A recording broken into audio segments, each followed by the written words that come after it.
দেখেন এই যে কি সুন্দর একটা পরিবেশ, এই পরিবেশে আপনার এখান থেকে নির্দিষ্ট একটা জায়গা যদি আপনার এই নেটটাকে, এই যে দেখেন এই সাইডে নেট আছে,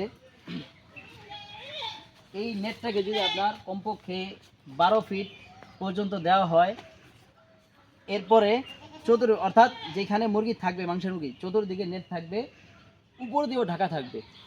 কারণ দেশি মুরগি কিন্তু আপনার 12 ফিট দেন আর 14 ফিট দেন, যত উচ্চতা নেট দেন ওই নেটের উপর দিয়ে কিন্তু ওরা বাইরে চলে যায়।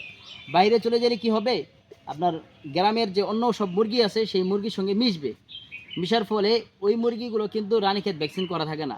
তাহলে সেই ক্ষেত্রে আপনাদের মুরগিগুলো যত ভালো কোম্পানির রানীক্ষেত ভ্যাকসিন করা থাকুক না কেন, সেই ভ্যাকসিন কিন্তু কোনো কাজে আসবে না বাইরের মুরগির সঙ্গে মিশলে।